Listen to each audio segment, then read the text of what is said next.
411 Astrology Initiates. I like to give it a moment. Sometimes it takes a moment to kick on, so I'll say it again. Hey there, all my routine 411 Astrology Initiates. So we're going to continue our coverage of our book study of The Outer Planets and Their Cycles by Liz Green. It's a compilation of lectures that she gave in 1980, but it's about the generational planets like Saturn, Uranus, Pluto, and Neptune primarily. I guess we're considering Jupiter intermediate planet. I don't know that there's too much in here about that. We haven't so far, but there is a playlist in the description below, and I'll pin it in the comments in the play for the first, I believe, 4 videos. We did lecture 1, the introduction, and yeah, I think that's all. So now we're going over lecture. There are 7 lectures in this book, and then there's some cool stuff. There's a part of the age of Pisces and then the age of Aquarius. So we're in the age of Pisces now. We won't go into the age of Aquarius quite yet, but we are upon the dawn of it. It'll be in our lifetimes, even though, you know, modern culture has kind of insinuated that. Also, let's see here, but I mean, this video might be playing at that time. I'll have to look at what year it happens again, but we'll see when we get there. Also, we're going to go over some big birth charts like Sigmund Freud, and JFK is in this book as well. So, all right. So if you want to follow along, subscribe, and let's get into it. Oh, and a quick thing I want to tell you guys. Out moonmatch.love. That's the astrology dating app that I helped contribute to.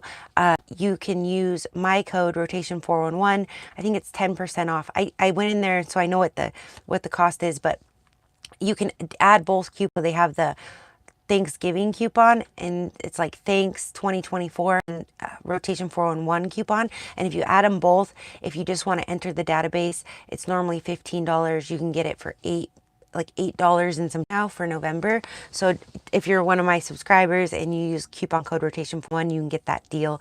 Or if you join one of the other membership levels, you can still get the double discount, I believe. So be sure to check that out if you're still single and you for the holidays that you're astrologically compatible with and possibly able to have a lifetime relationship or, you know, life partnership with.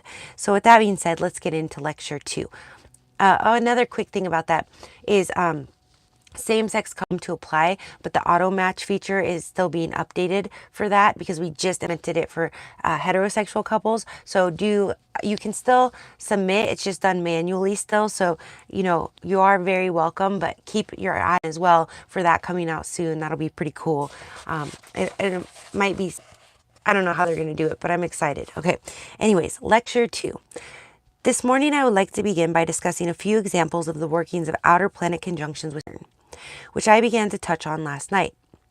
This will be specific interpretive material, and I'm going to focus on the conjunctions that have occurred during this century between Saturn and Uranus. Saturn and Neptune, and Saturn and Pluto. I have been in a rather strange body of information on the Saturn-Pluto conjunction from clients who were born between 1946 and 1948. When it was in Leo. Now remember, the one she's talking about in 1980 was when it was the Saturn conjunction in Libra. We went over that, I think, in like part 1 and part 2. Again, the playlist is in the description below if you want to check it out. But in 2020, we had another Saturn-Pluto conjunction. I think it was in Capricorn. It was like right on the cusp of Capricorn. And so remember all the stuff happening in 2020, right? And now, and then she had said every 500 years there's something huge happening. And that was when she was talking about, I don't know if it was a Saturn-Pluto conjunction, but in 1520, like, oh my gosh, that's exactly 500 years ago. So if you've been following along, I'm being repetitive. Thank you, Arthur. I appreciate that. Arthur says underrated. Thank you, because sometimes I get the other side of the coin. So I guess it's all in your preference. But okay, so back to this is... you know, in 2020, there was definitely a note, we could definitely note that Saturn-Pluto conjunction. If, as astrologists, we could say, oh, okay, what was going on in the collective in 2020? Like massive riots, you know, COVID pandemic, all of that. So anyways, so she was talking to people who were around 46 and 48 when it was in Leo. Before I begin with this material, do any of you have any burning questions or thoughts that have come out of last night's session? So she's asking if any of the audience have burning thoughts or questions. Lecture 1. So if you have watched any of lecture 1, because I think we did it in parts, do you guys have any burning questions before we go into her audience's questions? Hi, Keck. Say what the say. Kids perfect. I don't know what you mean. Uh, oh, you want me to say that? I don't know. I feel like it's kind of. Okay. Audience, how about giving your own chart? Liz, I never give my own chart. Are there any other burning questions? Now, this is interesting that she says this as a very accomplished astrologist. In the chart, and I've told you guys this, if you're going to have your chart read, it is wise to do it with a trusted astrologist. It could be me or anybody else. I recommend that you do it in this lifetime, though. And here's the plug. If you want it done by me, 411.com, and I have birth chart packages there where I can go over it for you. But the Chinese culture believes, and even though they have Chinese astrology, which does overlay into Western astrology a bit, and I've touched, maybe I'll do like a special video on that someday, but it's pretty basic what I know how it overlays. It's just the Jupiter return every 12 years is your Chinese zodiac sign. Anyways, the lucky year. So in Chinese culture, they believe that you should never give anyone your birth chart or your birth time information because it gives them power over you. And to be honest, in a way, it definitely gives people a lot of insight into if they know anything about astrology. So make sure you go to treat an astrologist like you would treat a therapist. Make sure that practice confidentiality. Now, on my channel, sometimes I will say a client said this and it made me think of that, but I never go into the details of what they said. And usually I'm only saying it repetitively, which happens a lot. Oh, one more quick thing I'll say before we go into the next burning question, and I'll read a couple more comments, is this Mercury retrograde that starts November 24th, I have noticed with my clients this last couple of days is starting. Sometimes there's a 2-week shadow phase before Mercury retrograde and a 2-week shadow phase after, and I have videos on the channel if you want to check those out about Mercury retrograde. Usually I'll do a video each Mercury retrograde on it and what's going on in the collective, but usually we start to feel it, or the shadow phase, sometimes we don't feel it at all, we'll get through the whole 2 weeks before Mercury retrograde, and then Mercury goes retrograde, and it's like, bam, that's when everybody's coming to me. Hey, my ex just called me from them in 5 years. What is going on? Or, oh, I really want to reach out to them, or whatever flavor is. Sometimes, 1 year Mercury was retrograde, and it was actually before I really was following along, and I looked back and it was retrograde. There was crazy plane delays while I was traveling. Okay, want to say about this one is it almost feels like the shadow phase has started a week and a half early. People are coming to me with Mercury retrograde, but it's only early November. We still have about 3 weeks until Mercury goes retrograde. So that's a little bizarre to me. I've never seen it start this early. Usually it's smack dab in the shadow phase or smack dab when Mercury goes. Or on the other end of the coin, I'll see where that person that went, this happens a lot as well, is somebody that you're kind of dating, if it's on the rocks or you break up, right when Mercury goes retrograde, all communication between the two, and then it will pick right back up as soon as Mercury goes direct, regardless of that shadow phase at the other end of it. So I generally see most of the really strong pad beginning and end of Mercury retrograde, where you can say, oh, here's the line. It started, the cold silence started the day it went retrograde, and they started speaking again the day it went direct. Or vice versa, this person reached out, as soon as Mercury that they hadn't heard from in a long time.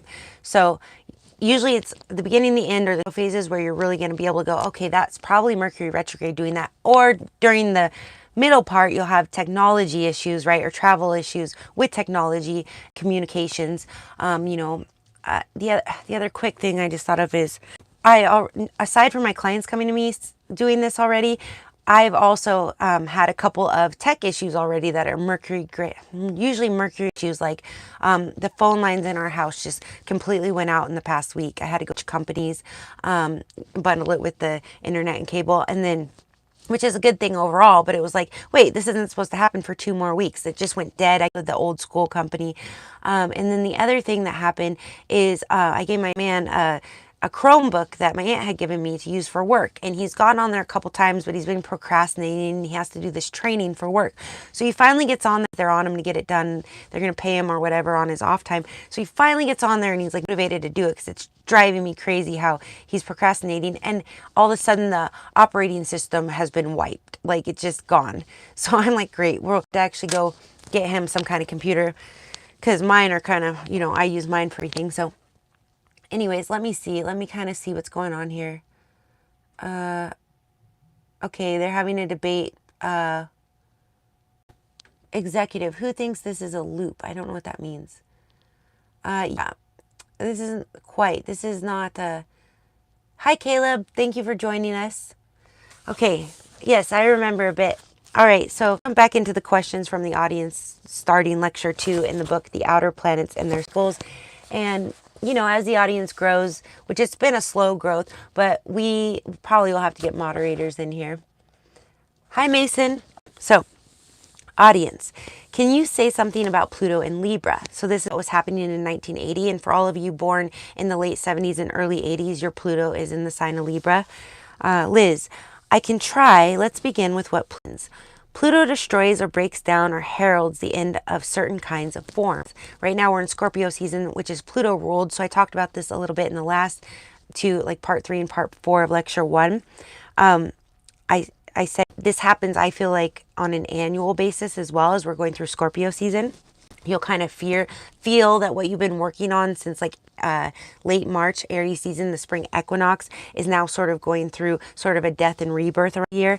And thank goodness it happens before the holidays, because that prepares you for that. But anyways, Pluto destroys or breaks down or heralds the end of certain kinds of forms and reveals a more eternal or more profound vision beneath. If you consider those spheres of life which Libra rules, which means predominantly relationships, not only marriage and the concept of marriage, but also world relationships, diplomacy between countries, political arrangements like NATO, alliances between political parties, and so on, I would add, Libra rules one-on-one relationships, legal partnerships, but also it rules the others and it rules your open enemies. Like say, for example, for today, for election season, like Kamala and Donald Trump would be open enemies, right? Like they're competitors. So that would be, if it's done, fairly, because that's balance and fairness, it will be done in the 7th house. Now, if it's, or in Libra rules 7th house. So Kamala is a Libra and Donald is a Gemini, and that is trine. So in the suns, there is, some, I don't want to say compatibility, but, there's some cohesiveness between the suns there with them, which could be why I'm not like, I'm being apolitical about this, but like when they did their debate, like each of them held their own a little bit better. Like he didn't seem to run over her like maybe he has with other people in the past. And she held herself, better than I would have expected. So that's just kind of giving it to each, probably because air loves to debate too, like air signs, so they, a Libra and a Gemini or a Gemini and Aquarius or Libra and Aquarius are probably going to be the best debates that you could watch, just about anything. I lost a bunch of you when I went into politics, but I was just kind of generally there. So anyways, sorry about that. Let's see. Then you get some idea of where Pluto is going to overturn old methods and attitudes.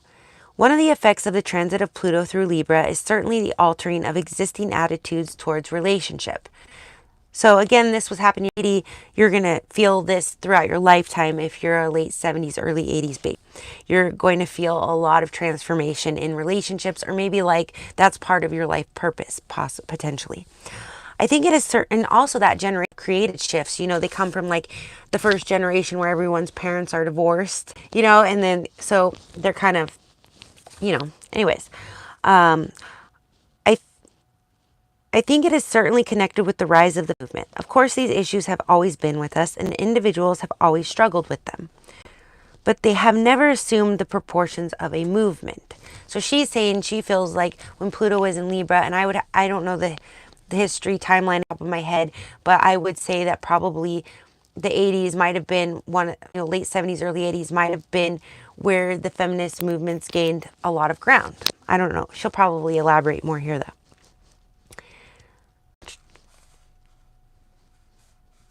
Divorce laws are changing. Contracts between people who are cohabitating but are not married are assuming new importance. Homosexual relationships are gradually becoming more recognized. So this kind of really on the dawn of Pluto being in Libra in 1980. I also think that our concepts of alignment between nations are also changing radically during this transit. There has been a certain amount of naivety about which countries are quote-unquote good guys and which are quote-unquote bad guys, and about who has the right to interfere with whose development. My generation was certainly brought up by black and white ideas about good nations with a good way of life and evil nations who are the enemy. Pluto is still in Libra. This was in 1982 when she wrote this. But this is the lecture she gave in 1980. Pluto is still in Libra and will be there for another 2 or 3 years. And I am hesitant to make any concrete predictions about what it will do. And honestly, she had said, I can't remember who she said, if it was a psychologist or another astrologist, but she referred to when Pluto went through Libra in the early 80s, that's kind of kick-started the feminist movement and homosexual marriage and stuff like that. But we didn't really get to see the actual kind of evolution for maybe another 20, 30 years, So anyways. Okay, so I don't know what her generation is because I'm not sure how. Pluto, okay, there is a conjunction of Saturn and Pluto in 1982 and 1983, and this is liable to crystallize whatever changes are going to happen. So even Pluto was in Libra, but then conjunction came in 1982 and 83. So those of you born in 82 and 83 have, a lot of you have a Pluto-Saturn conjunction in your birth chart. Wars usually break out under Saturn-Pluto conjunctions or preceding them.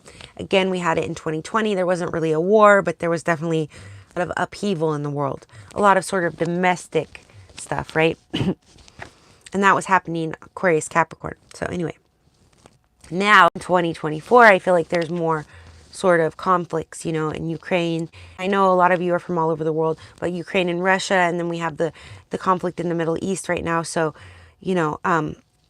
okay, anyways. But that's the every 500-year mark. So, wars usually break out under Saturn-Pluto conjunctions or just preceding them.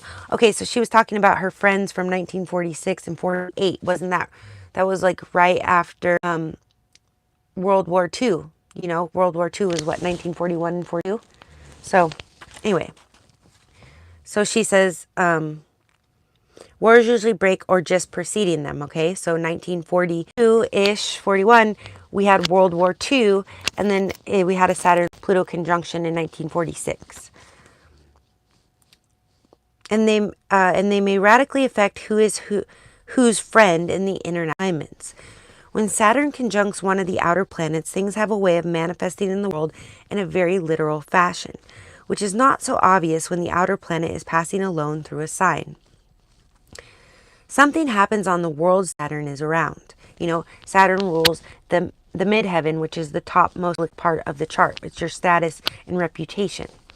So it's also government and corporate structures. All right.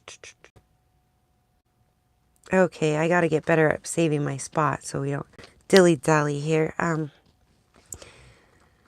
So I would rather not attempt to foresee more than some kind of crisis and realignment of allegiances medically. I think that changes in marriage and divorce laws and in attitudes to relationships are increasingly obvious. Give me 1 second, you guys. I'm clearing my throat.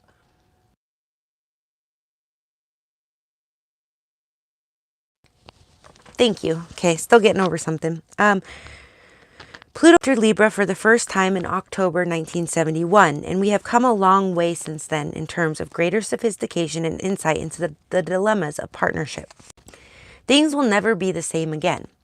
Although individuals have always tried to make headway in these spheres, the collective has been stuck in some very rigid patterns which are now beginning to break and reform.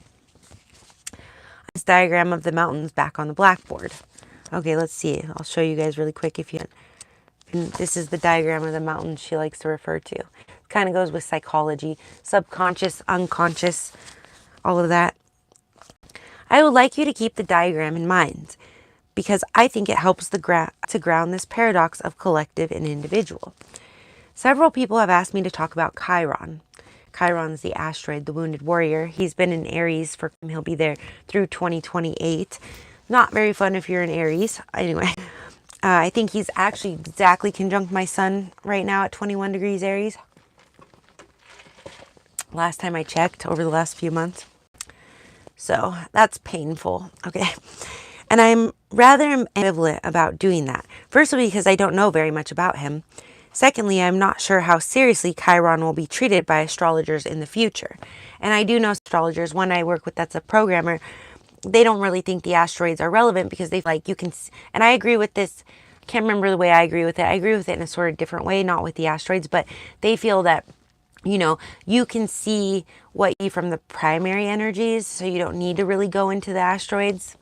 And I agree with that to some extent, but I do think the asteroids do, if they don't have influence, at the very least, they tell me a lot. So, you know, I've seen easy like, I want to say Pluto now. What is the marriage asteroid? Juno.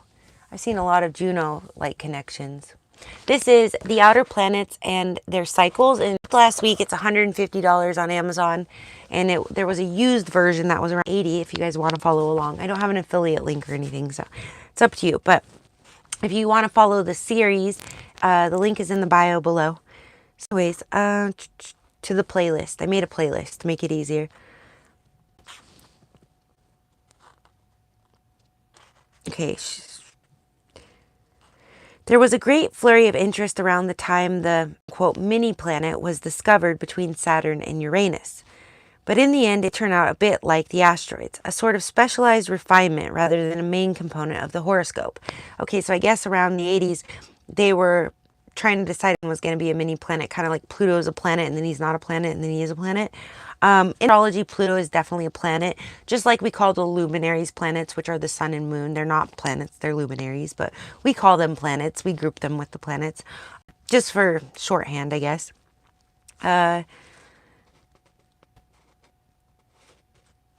So Chiron now, you know, what are we, 44 years later, is definitely considered an asteroid in astrology. But he, interestingly enough, if you heard in the previous lecture, he was in that huge stellium in 1524, exactly 500 years ago. He was in it, in Pisces planets. But he wasn't like counted as part of the 7-planet stellium. And actually the sun was part of that 7-planet stellium. So again, a luminary being called a planet. Anyways, just in case anyone hasn't cleared that up yet. But Chiron lives between Saturn and Uranus. But in the end, it may turn out a bit like the asteroids, a sort of specialized refinement rather than a main component. Anyway, I think I will do what I can with Chiron now, get him out of the way before I move on to individual horoscopes. The first article on Chiron appeared before any real research had been gathered. Gosh, when she does this, it makes me almost want to like take this out and do a Chiron video, but I'm sure I'll refer to this video when we do Chiron in the future. I'll be like, oh, it was in one of the lectures in the Outer series. Okay. So if any, I don't, okay, the first article on Chiron appeared before any real research had been gathered, and it had a kind of irresistible intellectual attractiveness. Because the planet or asteroid or whatever it is wandered into the solar system rather later than the other planets. Chiron is a maverick, a newcomer. The authors of the article connected this maverick with Sagittarian Centaur, who apparently wanders about shooting arrows off into space and doing various things. So, you know, Chiron is the wounded warrior, but he's a centaur as well, half horse, half man. And we talk mythology and stuff. So God of War. There's another game I always forget. It's a really popular one. So if you guys know it, throw it out there for me. I'm always like, what is it? What is it? And I think it's so cool. But it also has a spin-off of this. I should know what it is. There's like 7 or 8 of them. But only one of them sort of has Greek mythology. Okay. Okay. Centaurs behave like this. The two main mythic figures, Chiron and Nessus, are quite the opposite. So we think of Sagittarius as running around shooting arrows, right? That's Sagittarius' symbol. But she's saying in Greek mythology, the mythical figure, they act like that. But the kind of intuitive logic that made the authors of Chiron article assign it as the ruler of Sagittarius is terribly attractive. The deduction was that since Chiron is a wanderer among planets, therefore it should co-rule Sagittarius and should mean things like the wanderlust and desire for change and expansion in a person's horoscope. Okay, so apparently they were trying to make, Chiron the modern ruler of Sagittarius. He's the traditional ruler. That's very interesting. I'm not very happy about that interpretation. It came too quickly and without any real empiric backup. I think we must start experimenting with Chiron and see what he does. Well, let me tell you, if your sun or moon transits Chiron, which thank God it only happens every 50 years. So for most of us, unless you live, even if you live 100 years, it's probably not going to happen twice. You might do it when you're 30. I don't know. Maybe it would happen twice. Okay. Right now, Chiron is conjunct my sun in Aries. My man's moon is 18 degrees Aries. He's still pretty much conjunct his moon. It's very painful. It's not fun when Chiron is conjunct your luminaries. I guess if your moon are far apart, it could happen more than once in a lifetime. I don't recommend it. When Chiron is conjunct your luminaries, at the very least, you are going to feel it. And you'll pretty much feel it the whole time it's in the sign of your sun. Anyways, so Tauruses, look out for 2028. Prepare, build a bunker or something. No. Okay. So I see what he does. I have we should start experimenting with Chiron in our own charts. I've done a little work with Chiron in clients' charts, but I'm still very hazy about the meaning. This is Liz Green, by the way. I have a few clues, but no more than that.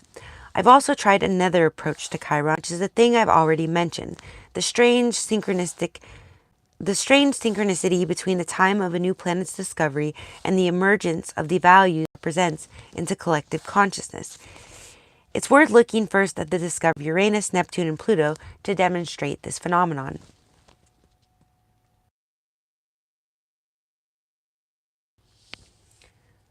This light is really hot. Okay, like it's bright. Uranus was discovered between the American Revolution and the French Revolution. Both these political events can eruption into society of an idea. The idea of the democratic state governed by and for the people, where society has the right to elect its ruler. Now democracy was an idea that was tossed around. Oh, there should have been a comma there. Democracy was an idea that was tossed around in ancient Greece, but it meant something rather different. The Greek idea of democracy included a large slave population, and the people eligible had to come from a particular social class with particular training. Greek democracy was certainly never governed by and for the people.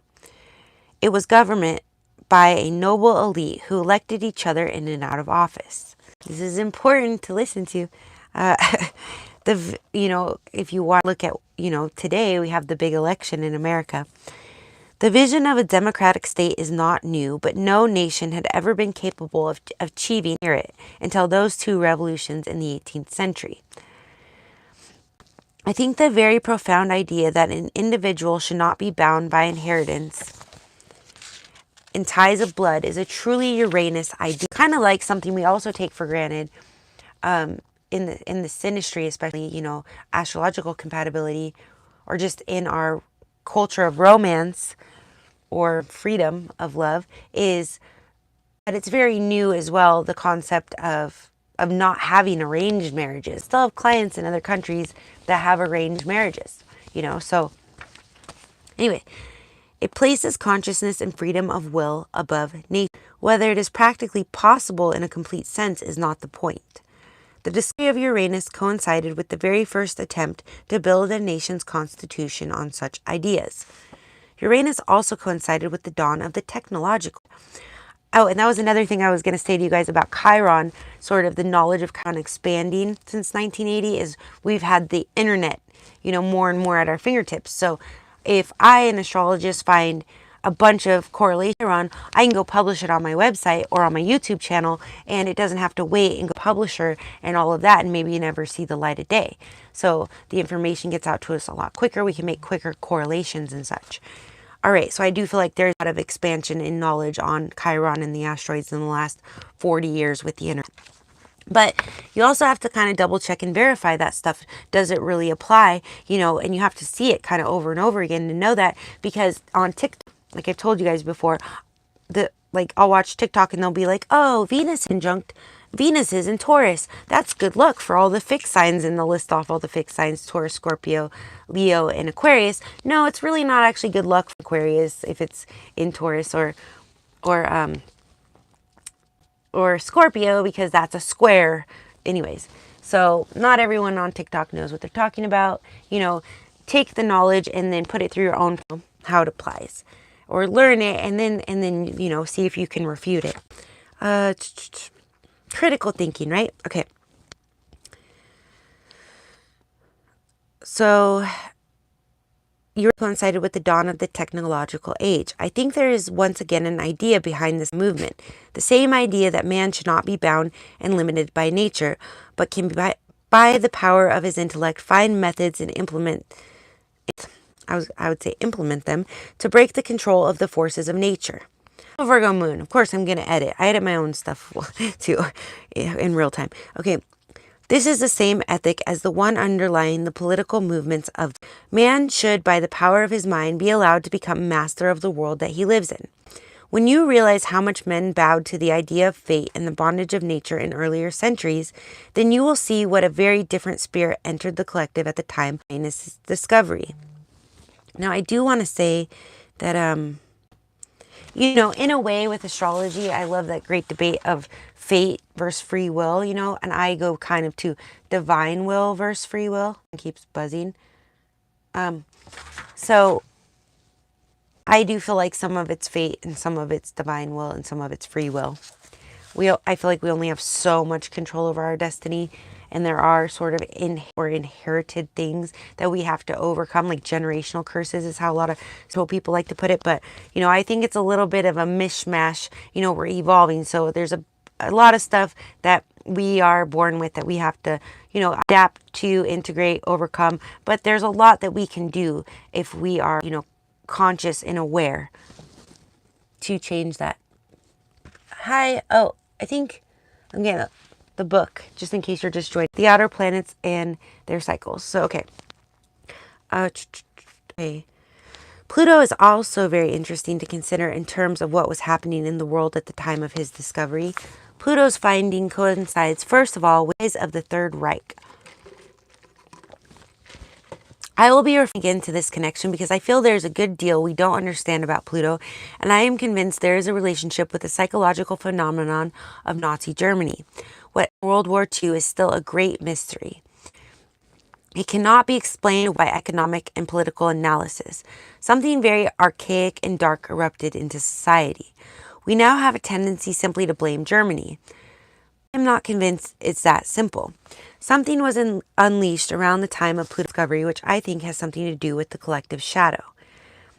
Obviously, there have been other eruptions of this kind in history. There have been massacres and witch hunts in every country in the world. But this latest version of it also contained a successful manipulation of those more bestial or archaic forces.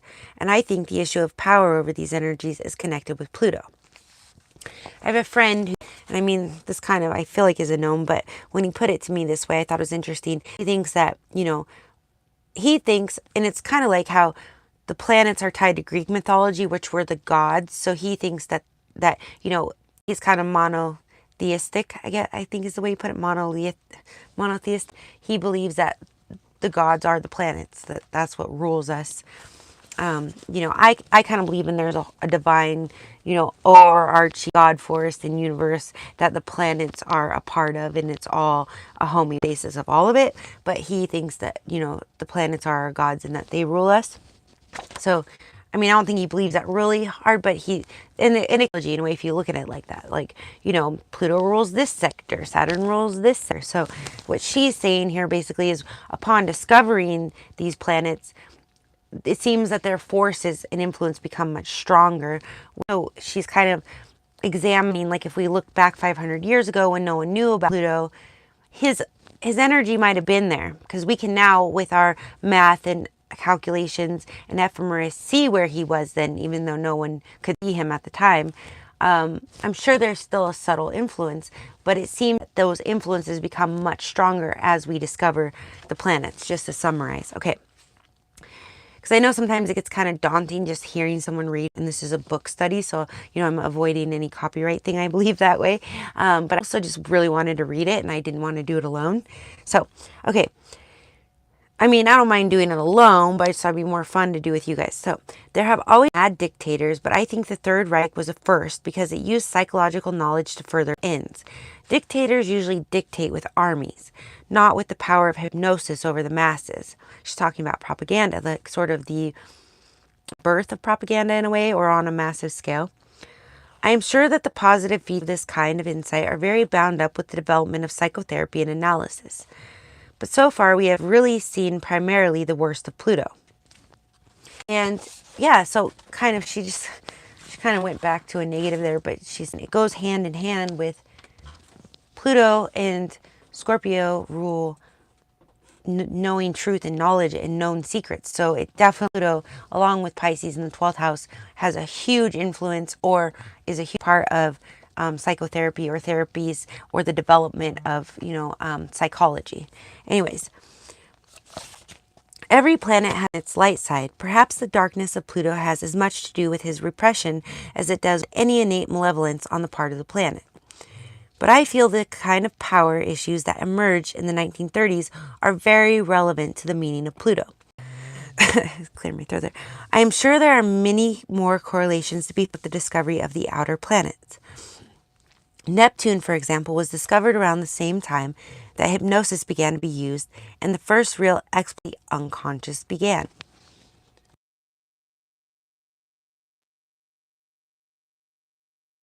Thanks for your patience, you guys. So it's kind of like what came first, right? The chicken or the egg? Like, did Neptune come first, or was like hypnosis and all that always there in the unconscious collective all there, but we didn't really start to understand it until Neptune came into the front, and we knew about Neptune? Or did we start learning this stuff when we found out Neptune, so that's why we correlate Neptune with these things? You know what I mean? Something to think about.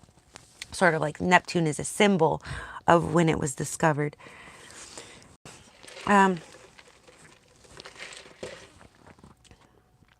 So when I began to consider Chiron, I understandably asked myself what new things might be emerging in the collective which are completely different from what has happened, and which might be synchronous with the finding of a new planet. The thing which struck me first, which of course may be a good intuition or a merely subjective fantasy, is that the attitude toward the body in an entirely new way. Perhaps the name Chiron is in the end as appropriate as Uranus. Neptune and Pluto are, because in myth Chiron is primarily a healer. He's not just an ordinary garden variety centaur. He is a full-fledged god, brother to Zeus. And he is a teacher, a sage, and a physician or healer. He knows all the secrets of nature. He distills potions and works with herbs and teaches the wisdom of the earth to men. He's an earth deity, and his particular skill is that of healing the body. As I'm like taking all these deep breaths all of a sudden. Okay. Get like a cold when the weather changes, and it's worse in the north I'm from than in the south where I've been for a long time. But it's going away soon, I know. This seems to be more because something very interesting is beginning to happen in the field of medicine. Of course, quote-unquote fringe or alternative medicine has been around for a very long time, but it has mainly been considered fringe. The body and the psyche have not been seen as a single unity since the collapse of the Renaissance, and the belief in that unity was a mystical one rather than one based on empiric evidence. But there seems to be a gradual movement now towards a unified vision of body and psyche, and this is totally new in terms of science medicine. Psychiatry, which is the poor bastard hybrid in between, has never successfully bridged the chasm. But I am seeing more and more doctors take seriously not only the acupuncture and homeopathy and herbalism, but also the findings of psychology about the inner meaning of physical symptoms. So it kind of goes to Freud said, like, hysterics, were these women that, like, these housewives that were suppressing all of this stuff. So talk therapy was good to get out. And I've been hearing different things about Freud lately that I don't know, but he is one of the fathers of psychology. So, I always like the writing, purging method, free write and get it all out. I think pen to paper is very powerful for manifesting, also for pulling things out of our subconscious. Anyways, I also don't think that since the 1980s that natural medicine has come very, but maybe a little further, because I do think there's a lot of resistance against it still in the collective world of Western medicine. But, acupuncture is more Eastern medicine. It's probably become more, I don't know that Western medicine, like if you go to your doctor and I'm like, oh, I went to acupuncture for this, he's probably just going to gloss right over that. But that's just my opinion. Okay. But also the findings of psychology about that. Okay. I think this is also connected with the emerging realization on the part of physicists that matter has intelligence. There is a vast no man's land between the material sciences and the study of the psyche, whether it's called psychology or some more esoteric name. So I have been suspecting that if we have truly discovered a planet, this is the great new uncharted territory we are entering, synchronous with Chiron's discovery. I'm not sure how true all this is, but it's a very creative fit. So flash forward 44 years. We don't consider Chiron a planet, we consider an asteroid. So it seems around the early 80s, they were really contemplating whether he was a small little mini planet. What I have found with individual horoscopes is that Chiron does seem to behave like a full-fledged outer planet. By that I mean that the crises and difficulties in the house in which Chiron is placed are beyond the control of the individual, and the changes which occur under Chiron progressions and transits expand and alter the consciousness of the person undergoing them.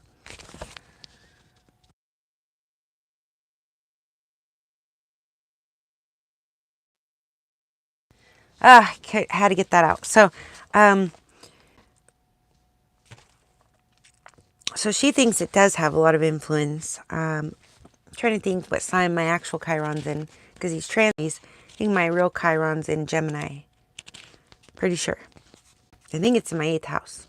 No, that would be the 9th house. I don't know. Okay. It's like I know my birth chart so well, but then when I'm busy with something else, I keep meaning to, if you guys want like a customized birth chart, I can make them. And I need to add where we can make them into posters even, but we can put like any picture or theme that you go to rotation411.com to check that out. I should make like some kind of customizable order form, because right now it's just sort of like you can get it framed or laminated. But yeah, I need to do that for myself so I can just look at it up here on the wall and go, oh yeah, okay, my Chiron's here. But we're not supposed to tell people our birth charts, but I don't know. I'm sort of an open book in certain ways for the purpose of the collective study, All right. Lost my spot again. Outer planets have a certain feeling which is difficult from the inner planets. If you have a difficult aspect to Mars by progression, for example, or a conjunction of Saturn or Jupiter by transit, you may discover things about it, but they are things which you can handle and which belong to the human realm. You may get insights about discipline or self-sufficiency or loneliness or defensiveness under Saturn, but these are issues that can be integrated into your if you have the stamina to deal with them. They may hurt and you may not like them, but they don't raise the hair at the back of your neck. The progressions and transits of the inner planets concern issues which emerge from the tops of the mountain peaks in the diagram. These may be unconscious issues, but it's your unconscious rather than the collective one.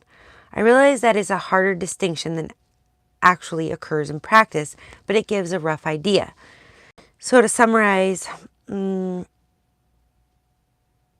okay, she's basically saying that your personal inner planets, even if they're affected by outer planets, are things that you can integrate and deal with. It's stuff that you can kind of sort of see, obvious to you, even if it's in your own personal unconscious. But the outer planets are in the collective unconscious. So those are more like if, you know, depending who gets elected, depending what country goes to war, you as an individual really don't have a whole lot of control. So you have to adapt to it. Whereas when it's something with Mars, even if it's connecting one of those outer planets, you can kind of go, okay, it's Mars. I'm a Mars and Gemini. I talk too much sometimes, you know, or something like that. But if it's Saturn doing it with another outer planet, it's probably something environment that's messing with you, and you may not have control. You may just have to adapt. I basically feel like that's what she's saying in a nutshell. See, so these may be unconscious issues, but it's your unconscious rather than the collect one.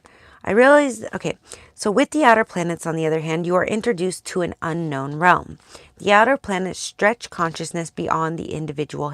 They confront the person with mysteries, with fate, with forces that are much larger than his own little life. It is the pictograph language of China, the world crisis, and a combination of danger and opportunity. It's dangerous because it involves elements which are alien and unknown to the personality. It's an opportunity because it offers potential for the personality to enlarge and connect with something more transpersonal. The outer planets usually show entrenched views about the nature of reality. So if you're having a crazy Saturn transit, it's going to change you, you know. Where a Mars one, you might have to change yourself. So then you kind of have a choice, like, oh, I can stay the same or I can change. Saturn or Neptune, you kind of don't have a choice, okay? That's what she's saying. I have been able to observe Chiron behaves in this way. Things seem to happen either inside or outside, where ego control is simply inappropriate. The ego can't get its grubby little hands on these changes and turn them into something personally manageable. I feel like I'm not reading as well today, so just bear with me, guys. I'm tripping a little more. Certain days are like that. Personal will seems to be quite irrelevant with the outer planets. It's much more important for it's because this concerns owning and giving direction to your own drives and needs.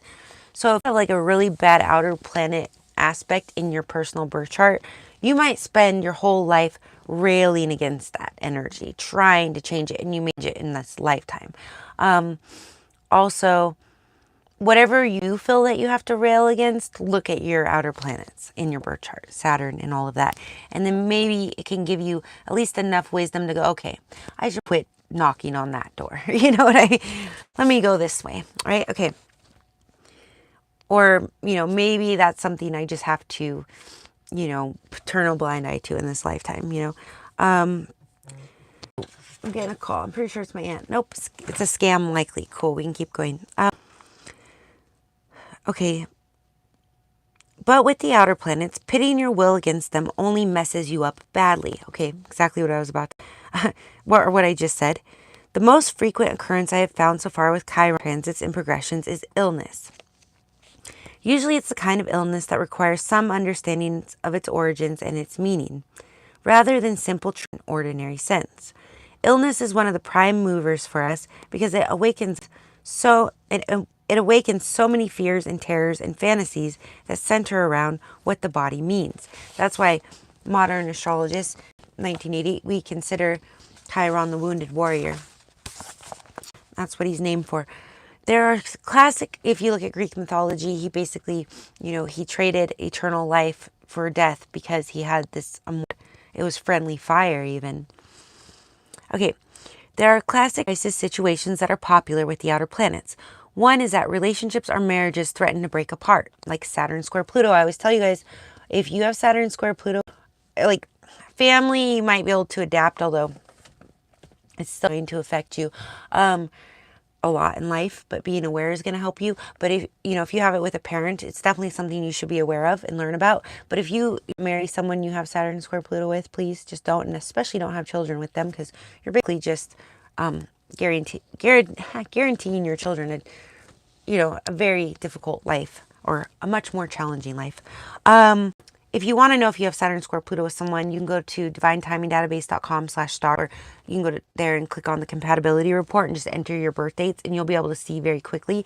They're generational planets, so you don't need the birthplace and time to see if you have it with someone. I recommend you do that. If you want a synastry reading about a relationship, rotation411.com if you want me to look at it for you, but that's a free way, and all the links are below, so you can kind of check that out if you want to see if you have outer planet malefic aspects with someone. But yeah, that's going to this. There are crisis situations that are popular with the outer planets. One is that relationships or marriages threaten to break apart. Another is the change in vocation or direction, whether it's or forced from without. That would be sort of like a transit might go through. So say a couple has a bad aspect. Generally, me, from what I've discovered, and I am partially intuitive, but I look at the data too, is if they have Saturn, it'll last about 5 or 6 years over and over and over again. But it honestly, and so I don't feel this way as much, but definitely with a vocation change. And if you make your own database at timingdatabase.com with your birth time and place, you can vocational chart, which is pretty cool, which is about your career focus. But I feel like changes in vocation and things like that, or a breakup maybe in other types of relationships, can be indicated by a transit. You know, if sudden going over your midheaven, you might have a change in occupation or okay. Or have, if it's going over your midheaven, you might get a promotion, honestly, but it depends on how it's aspected. Very forced from without. I already mentioned illness. Spiritual or religious crises are common, and so deaths of parents. These events are usually what we consider to be the causes for inner change.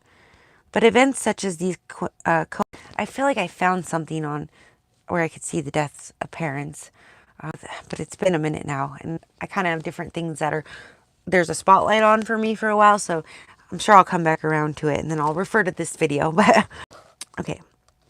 These events are usually what we can, one thing though, a death of a loved one, spouse, or parent. Gosh, this makes me want to go on another tangent. So I find a lot, I've been finding a couple of times, flames, when I see them, I think they have moon conjunctions within a 5-degree orb, and they generally don't have malefic, deal breaker, or divorce aspects.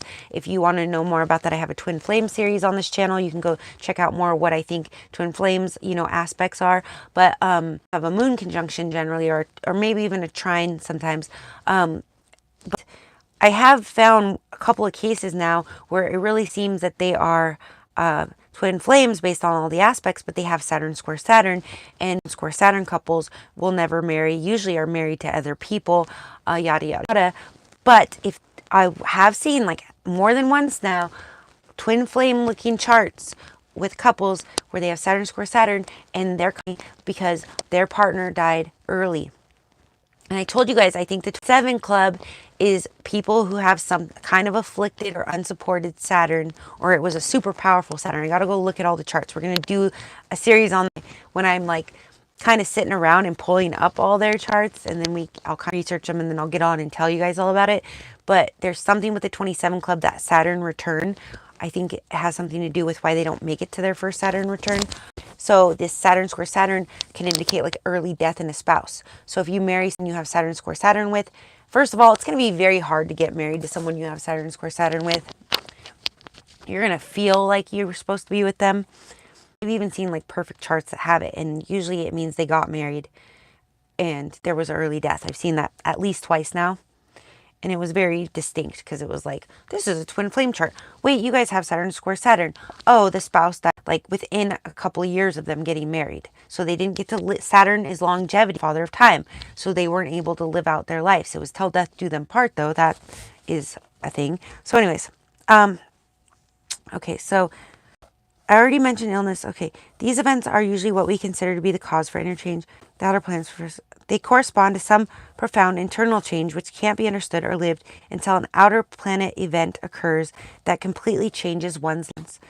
There's one other thing about Chiron that I've noticed, which makes me suspect even more that it's earthy in nature rather than Sagittarian. I think Chiron would probably be more, because at this time, if you haven't been following along, they were going to make Chiron the modern ruler of Sagittarius and Jupiter, the traditional ruler when they found him, but he's not a planet. So she's debating about that. I would say, so since he is an asteroid, take on whatever flavor of whatever sign he's in. Right now, Aries, he'll be in Taurus in 2028. And in your birth chart, it's going to be whatever sign Chiron is in for you. So I don't think Chiron personally has any flavor of any particular, but that's my personal opinion. And with him being between Saturn and Uranus, I wouldn't associate him with Sagittarius unless he was closer to Jupiter. You know what I mean? Like if he was one of Jupiter's moons or something, then I could see why we might say he's Arian. But anyway, that's my opinion on that. All right. Let me know what you guys think.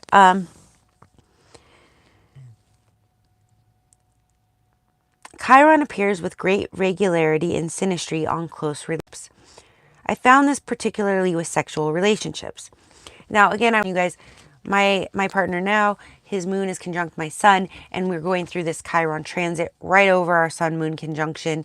So I don't know if we'll be together forever, but we've known each other forever, basically, and we came together in the last year. So I feel like Chiron has something to do with it, but I'll keep you guys posted. Oh, it definitely has a lot to do in our lives and us being a support to each other. But I think, I don't, what that means in the long term, I don't quite know yet. But if I make, as it plays out, I'll let you guys know. So it's interesting. She's saying, and to me, just the way I would sum it up, just if I was like, okay, how would Chiron affect a sexual relationship? I would say he's probably going to bring some kind of healing. Okay. But anyways, on something that's consciously or conscious. So, and I see this kind of with like Lilith in the 7th, whether that's overlay into someone else's chart or your own birth chart.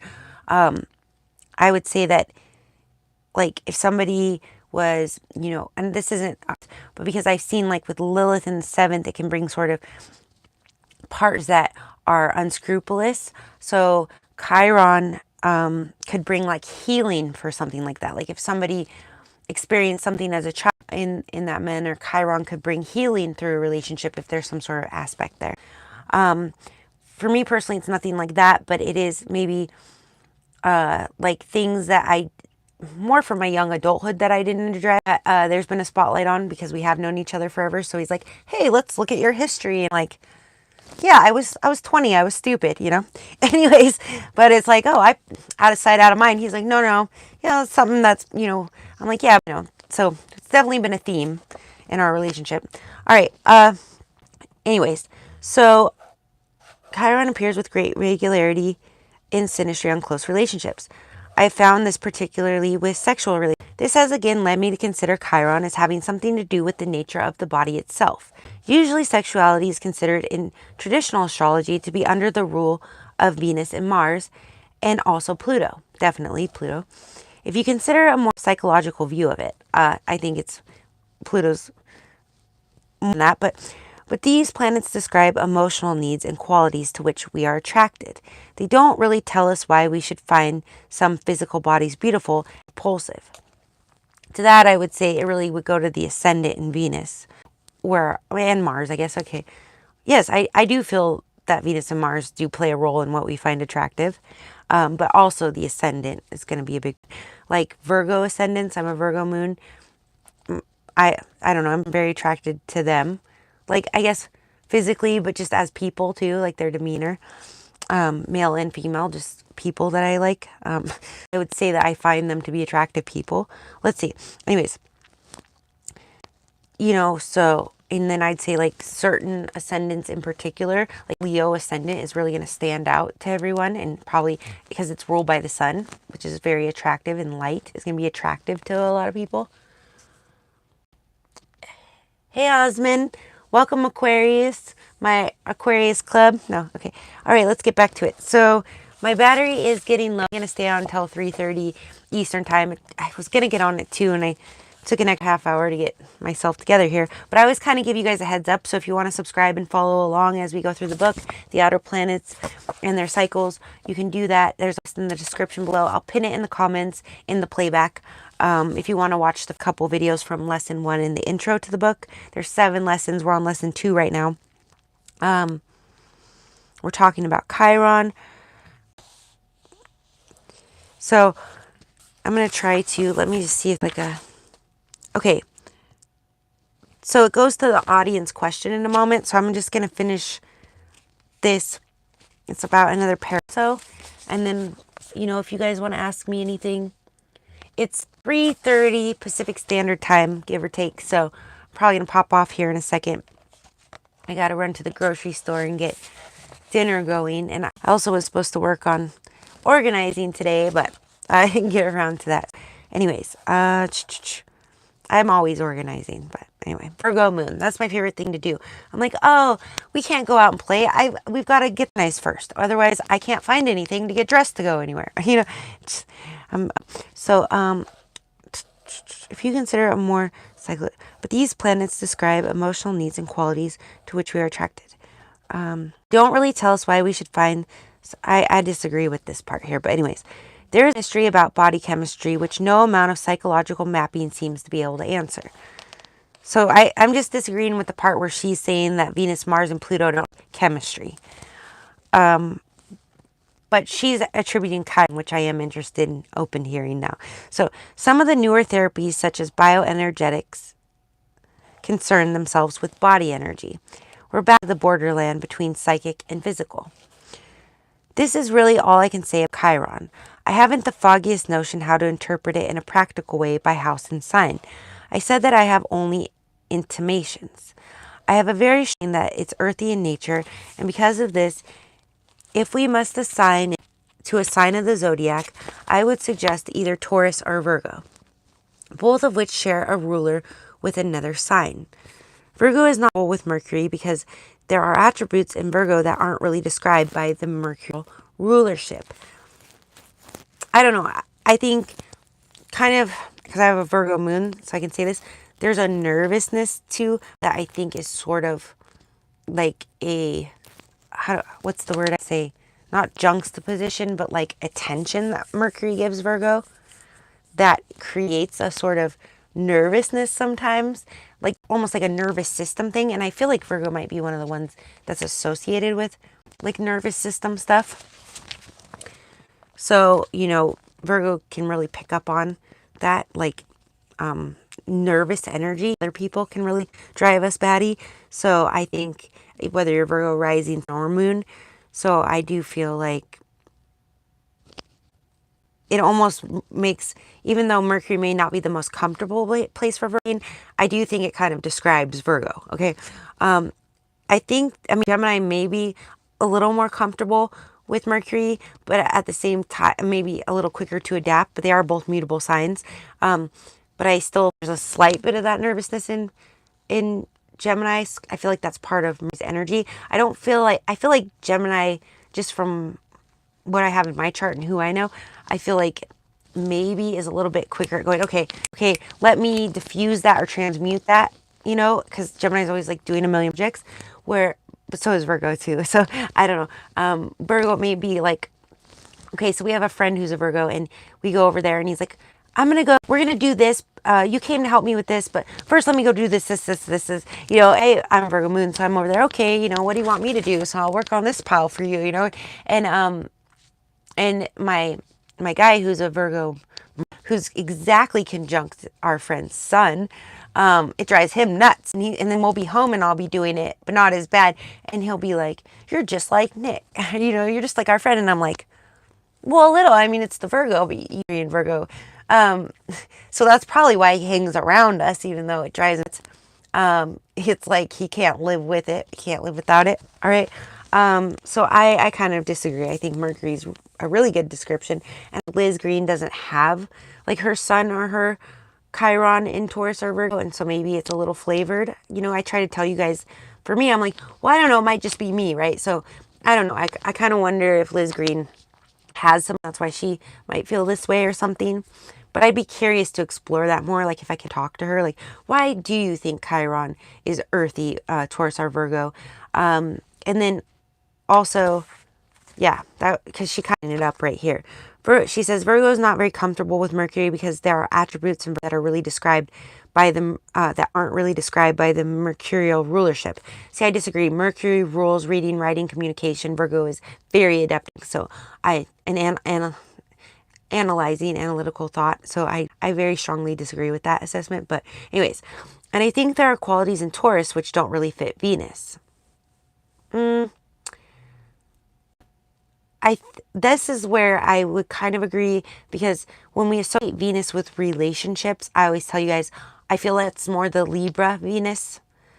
Taurus Venus is like food, luxury, sensuality. I feel like really the relationship domain of Venus is much more in the realm of Libra, although I see Aries and Taurus, especially Aries men and Taurus women, constantly go together. And again, they're going to have a lot of sextiles there, or semi-sextiles, and a lot of personal planets overlapping. But, you know, Aries is ruled by Mars and Taurus by Venus.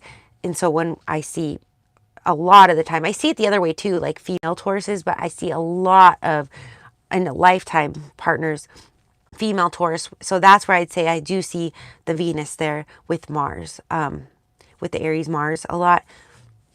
So I don't know. Taurus and Libra have a very different part of Venus for sure. But anyways, but you will have to experiment for yourselves, because these are intuitions, not gospel truths. Yes. And you know, 44 years later, I should Google, is Liz Green still alive? He might be. I should look into that. I know. So I don't know. I do that, you know, too many things going on at once. So we'll start tomorrow by me. I'll probably pull up Liz Green and find out a little more about her. You know, never know if she's around. Check into this. You know, she might kind of hear my opinion. That'd be so cool if she is around. No, you guys don't Google and tell me she's not. If you know, if she's not, she's with us in spirit, right? But it's like, get her on here with me and like maybe go through. Okay, you know, I want to know what you think of Chiron 44 years later. You know, okay. So I'm going to head out, you guys, but I will definitely hop on tomorrow and we will continue lecture 2. I believe this was, I put lecture 1, but if you want to check out lecture 1 and the intro to this book, the playlist and description below, it'll be pinned in the comment below within the next hour or so in the comments, and also in the playback. Also, check.love, you can use my coupon code rotation411 plus the seasonal coupon code, and you can get like double discount for the month of November. If you're single and you want a good astrological match, check out the database. Freaking, it's amazing technological innovation. The only thing it's really lacking is spreading the word. And there's a great affiliate program too.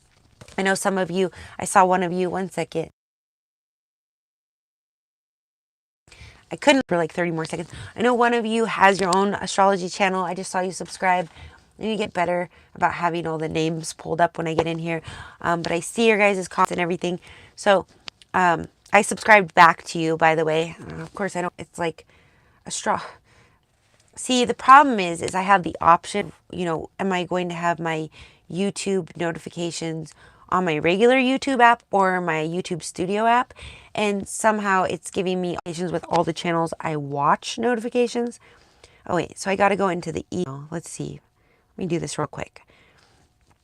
Too many things in too many places. Should be in here. But Google, like Gmail does that thing where... Okay, here we go. Yeah, problem was it's under social. So I'll just be clicking through there and see it. So Lena, thanks for defending me on the comment. That was sweet. If you're watching. And then Shade Masters Astrology, her channel, I'll give it a shout out. It looks like it's just maybe slightly newer than mine. She said, I love your curtain. So if you're following, I'm giving you a shout out. Check her out at Shade Masters Astrology. But if any of you, you know, are practicing yourself, definitely check out the affiliate program on moonmatch.love. You can create your own coupon code. If you are going to enter the self to find an astrological match, enter it first and then do your affiliate code. Then you can use this email. Otherwise, you have to use separate ones, which is kind of a pain. Like they fixed that and then they had to change it back. So anyway, just good to know. So I'm sending you love, blessings, and light as always. And I will see you tomorrow. I'll definitely hop on for a bit in the afternoon, Pacific Standard Time, to cover more of lesson 2. I don't even know how much is left of it. Let's see. Lecture. Oh, it's lecture. I'm saying lesson now. I knew when I was in the car yesterday, I'm like, was it lesson? No. Okay, so we're on page 37, 54. So we got about go. So it's definitely, I think it's a fun thing to explore during election season is the outer planets, because they are really what govern us as far as our politics and our social structures, you know. So it's a good time exploring this book. I'm sending you guys all lots of love, blessings, light. I already said that. And if you are in the United States, make sure you get out and vote either way that you're voting. I am apolitical on here. So that's all I have to say. Love and light.